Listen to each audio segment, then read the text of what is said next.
Welcome to Business Owners Radio. Business Owners Radio, where established business owners get the latest insights, strategies, and practices to grow a sustainably profitable business. And now, taking care of business, your hosts, Craig Moen and Shai Gilad. Welcome to Business Owners Radio, episode 34. In today's show, we'll be talking to productivity and success transformation coach Craig Ballantyne about his new book, The Perfect Day Formula. Craig is going to tell us how you can use his proven productivity and habit frameworks that have helped hundreds of thousands of people get better results in their lives and their businesses. Good morning, Craig. Good morning, Shai. Great to be back in the studio again. Hey, I got a question for you. What would be your perfect day? Oh, man, my perfect day. You know, I think about this in a few different ways. I think my perfect day, I can tell you last time I had a perfect day.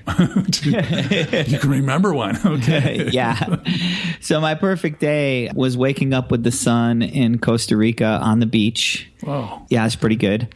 And then having a fresh breakfast and meandering out to the sand with a stack of books that I wanted to read and some great music to listen to. And basically just relaxing on the beach without looking at any screens and just really being present to the world and to be able to sit with my own thoughts without being interrupted for most of the morning.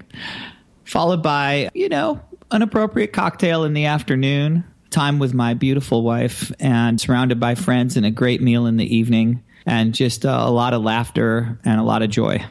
Sounds perfect. Can't really top that. Mine would be different. What would you do? Yeah, I think we're doing that perfect non-work environment. I'm kind of mountain-oriented. I love the beach and everything, but I prefer the mountains and the hills. And so a similar type of thing, being on the top of a mountain, just looking out there, perfectly clear sky, 1,000-mile visibility, 68 degrees. Same type of thing, though. It sounds like we are on the same page regarding being able to have think time. To be able to have focus time on a particular thing we're really diving into.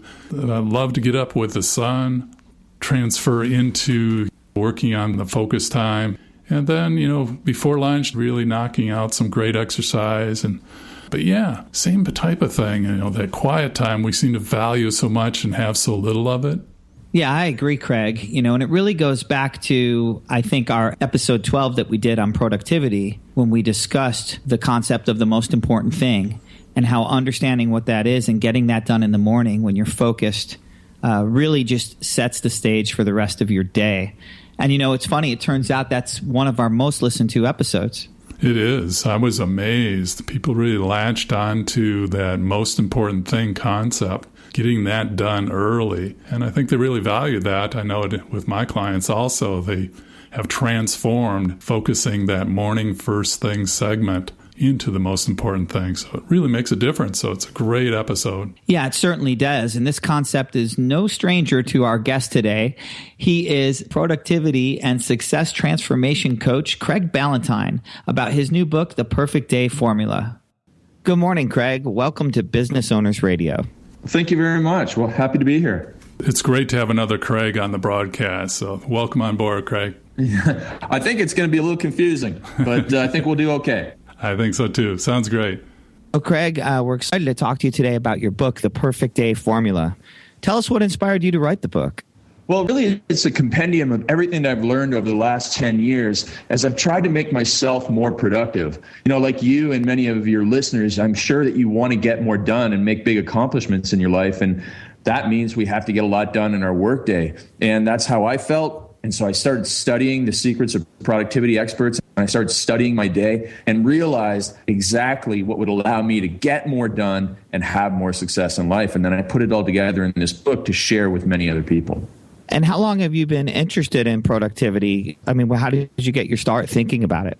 Oh, probably way back in high school. I've been a self-improvement and personal development junkie ever since then, reading many books and trying to get, again, as much as I could done over the course of the day. I mean, I was the kind of kid who did homework in high school. And for my generation, that's not very normal. And so I did want to get a lot done. I wanted to study, get into the best schools. And then when I was in school, I was actually trying to figure out how I could get even more done and, make more money while I was a student and then build my online business and my personal training business. So I've always been into this, and it's really exciting to finally really get traction as I did a few years ago, and then be able to help other people get unstuck so that they could also achieve the big breakthroughs that I've experienced. It's so great that you've taken your experience and found a way to make a significant contribution to others in the process. Tell us about, this formula, the methodology you developed. Well, it all started with Stoic philosophy and a phrase from a Stoic philosopher named Epictetus, who said, control what you can, cope with what you can't, and concentrate on what counts. I realized that's a perfect fit for the 3 parts of the day. We control our morning so that we get more done. We cope with the chaos of the world in the afternoon, and then we concentrate on what counts at night when we're able to spend time with our families and our hobbies and on our health. And that really, really fit, and it's really been a message that's been well received by so many people who understand the importance of using their work days as best as possible so that they're not working overtime at night and they're not glued to their phones at night, so they can actually be present with the people that matter. And Craig, how did that evolve for you from the standpoint of controlling what you can? How have you transformed that into your world?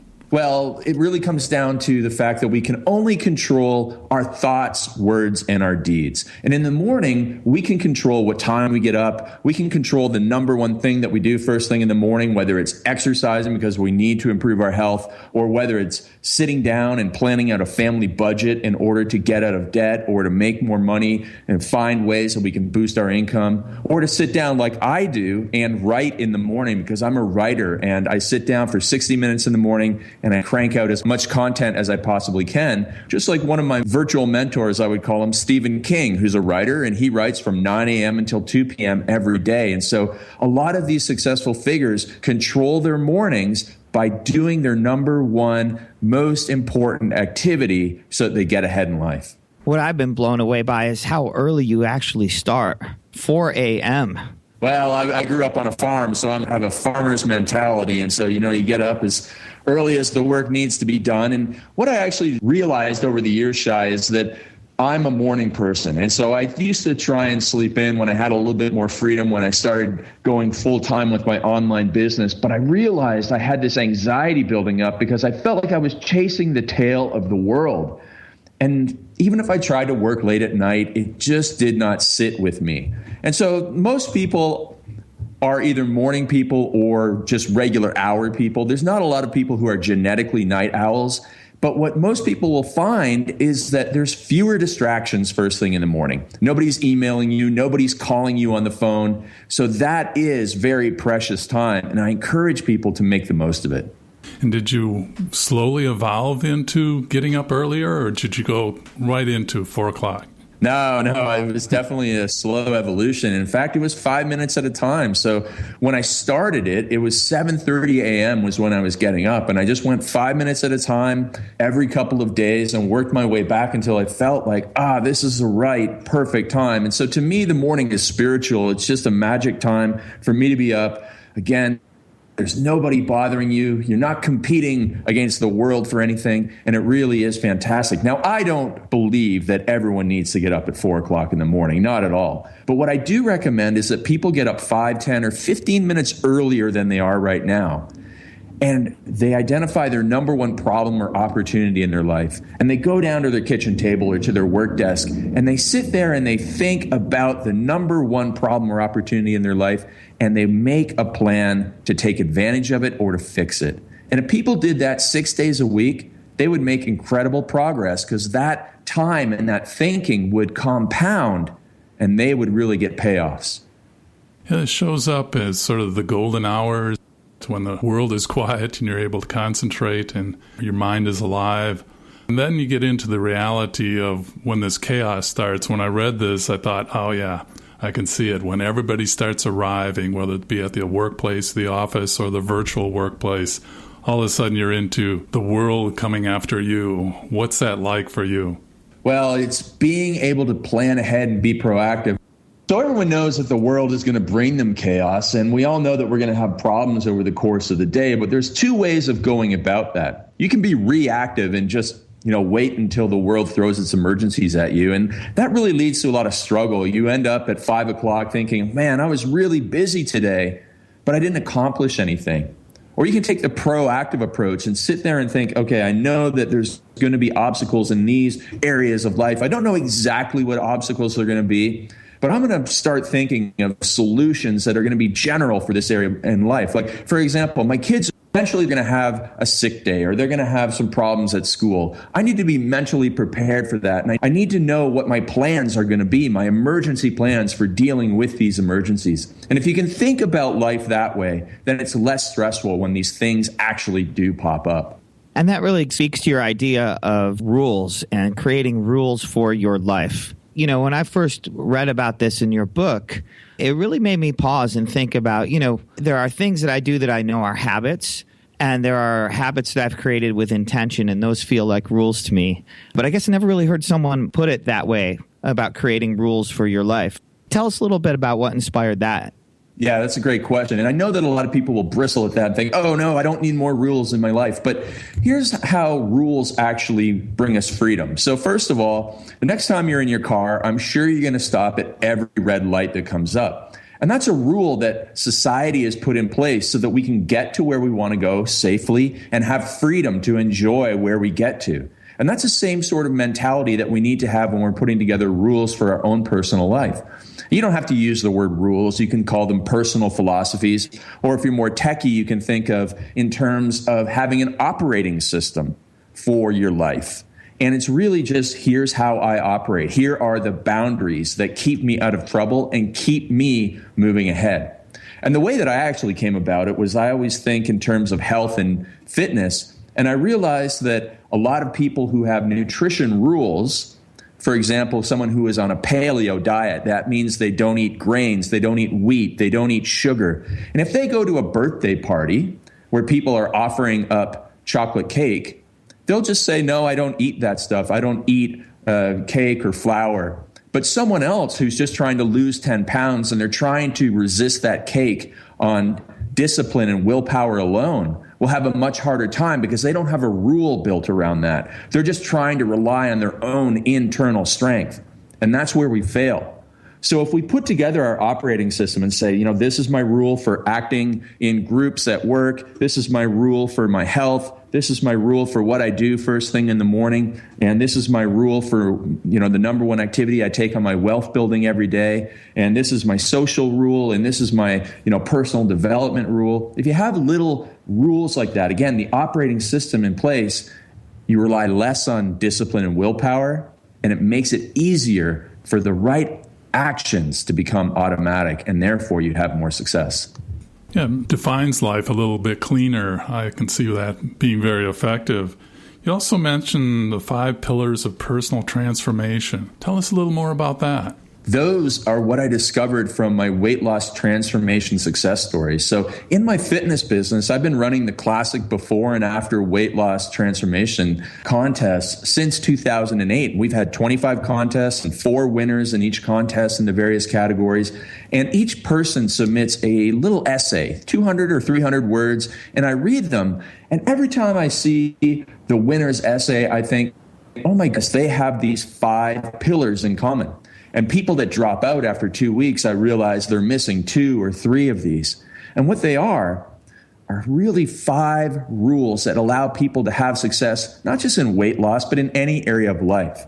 And so you can change any habit you want with these 5. And here they go. It starts with better planning and preparation. So most people start January 1st and they think, oh, it's my New Year's resolution. I'm going to lose 10 pounds or I'm going to make $10,000 more this year. And that's it. They don't plan any further ahead. And then, of course, they're the people that drop out after 2 weeks. But if you actually think, well, if I want to lose 10 pounds and I have to follow this nutrition program and I have to go and do this exercise 3 days per week, then you have better planning and preparation. Or if you want to make an extra $10,000 and you know that that will require an extra 20 sales calls, and you know that in order to get 20 sales calls, you have to make 200 contacts. Now you have a better plan in place for you to achieve that big goal. So it all starts with better planning and preparation. Then it gets into a few people that you need to have in your life. And that starts with pillar number 2, your professional accountability. That's your coach. That's the person that's going to give you expert advice and hold you accountable.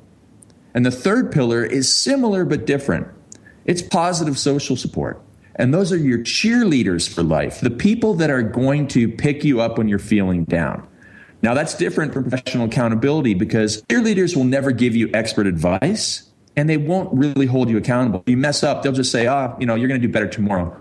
But they won't ask you why and help you figure out a plan for avoiding that in the future. But those are pillars 2 and 3. Then we get into pillar number 4, which is a meaningful incentive. And it has to be meaningful to you.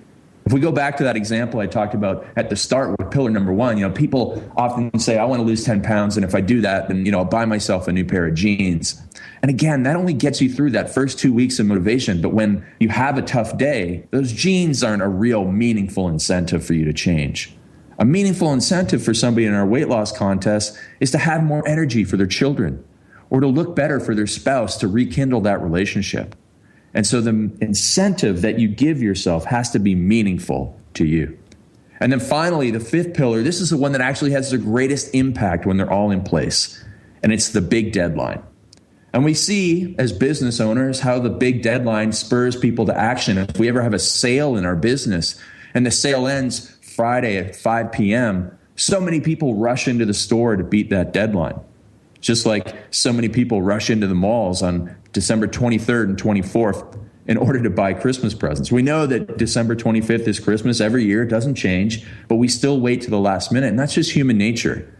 But the big deadline spurs us to action. And also when we're doing a change, a transformation, whether it's 30 days or 60 days, and we get halfway through, all of a sudden we see the light at the end of the tunnel. We're on that home stretch when we're halfway through. And as we get closer to the finish line, it's like in a marathon, we actually find a little bit of a second wind as we get closer to that deadline and we're able to push a little bit harder and take more action. So when all 5 of those are combined, the planning and preparation, the professional accountability, the social support, the meaningful incentive, and that big deadline, you can really change any aspect of your life very, very quickly. It's really inspiring, Craig. And, I wonder, you've been a coach and a trainer for such a large part of your life. Which one of these pillars do people struggle the most with in your experience? Oh, that's a really great question. And the answer is, first of all, it's going to be positive social support. And second, it's going to be professional accountability. But there's ways to overcome that. So positive social support, especially for people in the weight loss transformation world, is, they work with people who are bringing in donuts and bringing in candy and bringing in, all their kids' stuff that they don't want to have at home. And so that is difficult. Or the people at work are always peer pressuring them. Oh, come on, we'll go to Pizza Hut for lunch. Or, what's wrong with you? You're no fun anymore. And it's tough. It's really tough for a lot of people to overcome that. And it can be in the same way about saving money or getting out of debt. People are like saying, oh, you're not coming out anymore. You're not going to go to happy hour with us anymore. You're not fun. And it can really wear you down. Now, the good thing is research shows that online social support is as powerful as real world in-person social support. So you can go and find Facebook groups. You can find coaching programs online. You can join forums. You can meet people on the internet that are going to give you the positive social support that'll pick you up on those days. And so you just have to look and keep looking. And also in your community, you will find good people who want to help you. And then with the professional accountability, if people struggle, they don't have any money to hire a coach, that's okay. You start with what I call virtual mentors. You listen to podcasts like this. You go on YouTube and you find videos from people who are coaches that you connect with. You watch Tony Robbins' videos. You go to the library. You get his books for free. And you keep on exploring and figuring out who's going to be the best mentor for me. And when you make a little bit of money, or if you have a little bit of free money from what you've learned from this coach, then you go and invest in their course, and then you invest in their seminar, and then you invest in their coaching, and you work your way up. Because that's what I did as a struggling, broke personal trainer back in 2003. That's how I invested in my coaching and my mentors, and eventually had the big breakthroughs with them on my side. So those are the 2 pillars that people struggle with the most. But thanks to the internet, they're actually easier to overcome than ever before. I understand also, Craig, that you have personally struggled with anxiety in your life. And can you tell us a little bit about how that has informed who you are and how you've used some of these rules and tactics to overcome that? Yeah, it's a great question. And so I actually struggled with severe anxiety. I'm not talking like, at the end of the day, I feel kind of stressed out. No, this was a 6-week period in my life around 2006 where I actually would wake up in the morning and I'd have tingles from the top of my head all the way down to my fingertips. My chest was tight. I couldn't breathe. My heart rate was elevated. And again, this went on for 6 weeks straight, 24 hours a day, 7 days a week. I could only sleep a few hours at a time. I no longer could really focus on my exercise. And it was because I just wasn't living according to the rules that were best for me. I was staying out too late. I was working too many hours. I was just burning the candle at both ends. And at that time, I was 30 years old, and I just wasn't obviously 20 anymore, and I couldn't do it. And so what I realized a couple years later after I beat the anxiety was that I used my 5 pillars. But at the time, I was just trying anything. I was doing meditation. I was hiring yoga instructors. I was doing this thing called Qigong, which is like a standing meditation. I was trying everything. And so I also better planned and prepared for my days. I was reduced my caffeine. I stopped drinking alcohol, and I lived a better life through planning and preparation. And again, I hired those yoga coaches as my professional accountability. I had friends who could offer me social support, and I had a meaningful incentive, which was just built in that, once you've struggled with anxiety, the only thing you want to do is get back to good health. And that's the same with any type of health issue. You just don't know what you're missing until it's gone. And so that was a meaningful incentive, again, was internal and built into me. And then finally, a big deadline. At the same time, it just happened that I was launching one of my fitness products, and the launch was in July, and the anxiety started in March. And I knew that come that launch day, I couldn't be under this anxiety. And so I had that deadline in the future, and that drove me again to go and try all of these things and hire coaches and do everything I possibly could in order to overcome that anxiety. But first, I did go through some very, very difficult times. I went to the hospital twice for this, but fortunately, the doctors were kind and polite and helped me through it. And fortunately, at the end of all of this, I was able to overcome the anxiety a few weeks before my product launch. I beat that deadline. And with those 5 pillars in place, I overcame probably the lowest point in my life. Craig, I know that's a very personal thing, and it takes a lot of courage to talk about that. And we really appreciate you sharing that with our listeners today. Well, there's 5% of people who struggle with anxiety, and 5% of your listeners might be struggling with it right now. And ever since going through that and knowing how difficult it was, really it's become one of my missions to go out there and share with other people, strangers, even though it's an embarrassing story to me, just show people that you can get through it. Here are a couple of ways. Obviously, I recommend people go to their doctor and get checked out first for real serious issues. But there are things that you can do, and this goes for any situation in life. Again, if you're in debt, if you're struggling with body fat, whatever it is, don't give up. Just put those pillars in place, and you'll make progress every day, and eventually one day you'll have what I call the whoosh effect, which is where even if you feel like you're struggling, all of a sudden you'll get massive success in a very short amount of time, and you will overcome those obstacles and hurdles in your life. And Craig, with those hurdles, how do you pick out what's most important right now? Which are the priorities from your view? That's a great question, too. And it really comes down to something that my friend, a pastor named Luciano Del Monte, said to me. He said, Craig, we're all in a season of life, a different season of life. And so you might be in a season of health where, you've spent the last 20 years building your business and your family, but you've let yourself go. And now what you really need to do is, if you want to avoid becoming diabetic, you actually have to really put priority on your health. And so that'll be the thing that you wake up in the morning and focus on for 15 minutes, whether it's preparing better meals or whether it's doing a little exercise. And that is the season of your life. And so that guides your priorities.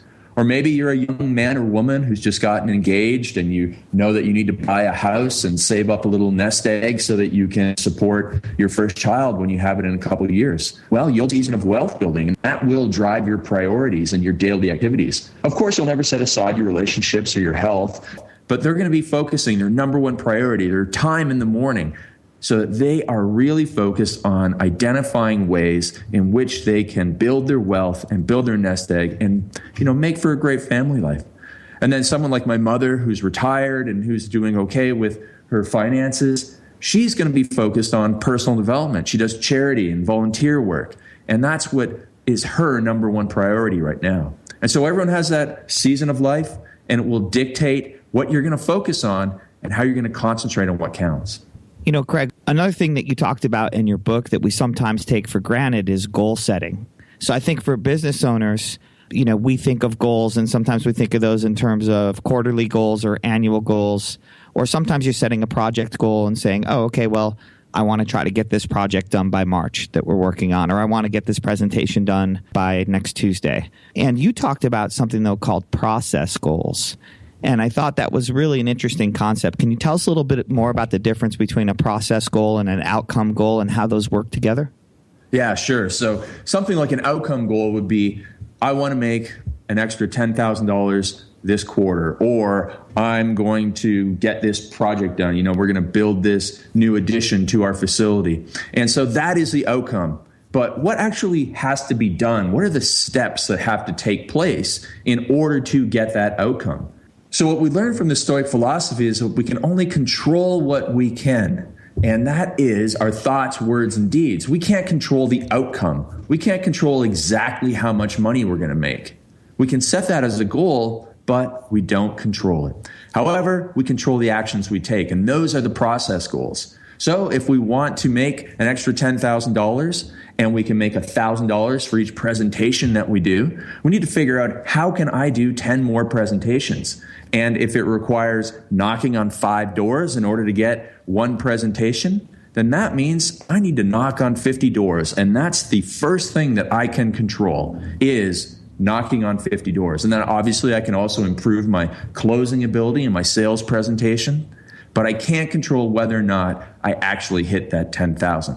So that is what it's all about. And it all comes from the weight loss world where, again, you can say that you want to lose 20 pounds, but you can't control exactly how much weight you lose. But you can control what you eat. You can control your exercise habits. You can control whether or not you get a good night's sleep.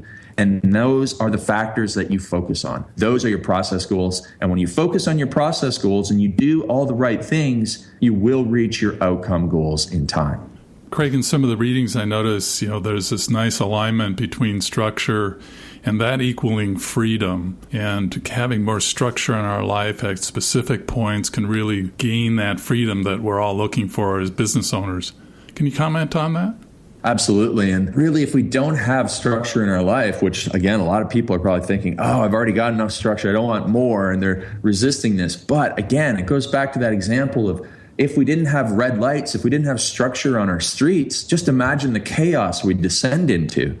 And it's the same with our life. If we don't say to ourselves, you know what, I'm not allowed to check the internet, I'm not allowed to check personal email between work hours, then otherwise, the next thing you know, we're on the internet surfing around and we end up wasting our time. We don't get our work done by 5 o'clock. That means we have to work late and we're struggling to get home, and our relationships at home suffer because we're late. And it all comes down, again, to not having enough structure about our work habits during the day. So what we need to do is go and identify the distractions and temptations that come up, and we need to figure out ways that we can overcome those. And it might be that you use something like an internet freedom program if you find yourself surfing the internet too much, like rescue time. And that way you block yourself from going on sites like Facebook. Some of us need that. Some of us don't, but some of us do. And so when we have more structure like that, we get more done, and we actually have the freedom at night to go and concentrate on what really matters, which is being present with our family. That's great. Occasionally I can see a situation where you develop your structure and it may conflict with someone else that's important into your life, or many people that are important to your life and their structures. How would you deal with that? Well, a great example is the rule that I recommend everyone have, which is having a regular bedtime. And of course, if you have a regular bedtime, you say, oh, I'm going to go to bed 10 p.m. every night. That sounds good in theory, and it works really great for maybe Sunday, Monday, Tuesday, Wednesday, maybe even Thursday. But Friday night, you're invited out to a show, or you're invited out to a dinner. Same with Saturday night. What do you do there? Well, the answer is you will deviate a little bit, but don't deviate too far. Realize that at the end of the day, in the end of life, what really matters is not money and stuff that we've accumulated, but people and experiences. And so you have to sit there and make a good judgment objectively about what really matters here. Does it really matter if I stick to my bedtime, or is it better to lose an hour or two of sleep in order to have a conversation that I'm going to remember for the rest of my life with somebody who really matters to me? So yes, I'm big on structure, but I'm not so big on structure that I want somebody to live a robotic life. I just want them to get more out of their days by having that little bit more structure so that they can have that freedom to make the decisions, again, about the people and the experiences that are going to bring them the happiness and gratitude into their life that they'll remember forever. It reminds me so much about music and, the way that you have been inspired by fitness and inspired others. I think of that a lot in music, how, there's a discipline that you develop as a musician. And in the beginning, it's fundamentals. It's understanding rudiments and sound and notes and playing scales. And that can be boring and that can feel confining when you first learn the discipline of how that all works. But it is that same discipline that then sets you free and allows you to improvise and allows you to write and create your own things. And so it's really inspiring to hear you describe it that way. Well, that is the first time anyone's ever used that analogy, and I really appreciate it because I never thought about that way because I don't have a music background, but I love the analogy. I'll probably steal that and use it because it's so, so good. Well, thank you for that, Craig, and thanks again for being such a great guest today. I really appreciate it. Thank you. So for our business owners, we've covered so much ground today, and this book is I find it to be really inspirational and just full of so many great ideas and actions. Of those things, what is the number one thing? If I'm a business owner, I've heard the show, and I'm inspired, I want to take action right now. What is the number one action step a listener can take today to take control of their time and their day? I mentioned it a couple times already, but it's really about getting up 5, 10, or 15 minutes early, knowing your number one priority, whether it's a problem to solve or an opportunity to take advantage of, and just sitting there and thinking. Because most people don't actually get a lot of time to think about their big problems and opportunities in life. And it goes back to something I heard Lee Iacocca say when he was the CEO of Chrysler. And he said, I have all these meetings, and over the course of the day, I don't even get 15 minutes to think. And if a man like that in such a position doesn't get 15 minutes to think, just imagine the small business owner. And so we need to proactively set aside thinking time so that we can think big for our lives. And that's the number one thing that our listeners can do tomorrow. Craig, that's fantastic advice, and want to thank you so much again for being here today. And is there anything else you'd like to offer our listeners? Yes, I have a section of the book that will help them get off to a perfect start, and it's called my 10-3-2-1-0 formula. And our listeners can get that at craigballantyne.com/free gift. Fantastic. Our guest today has been productivity and success transformation coach Craig Ballantyne, and he's been talking about his new book, The Perfect Day Formula. You can learn more about Craig and get a free copy of his audiobook with an audible.com 30-day free trial offer at businessownersradio.com.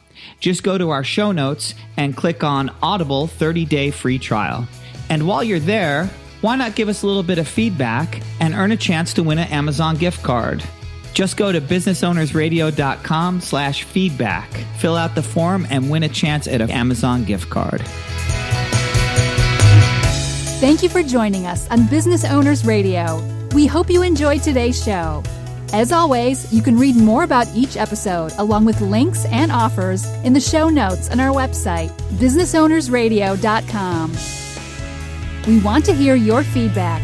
Please leave comments on this show or suggestions for upcoming episodes.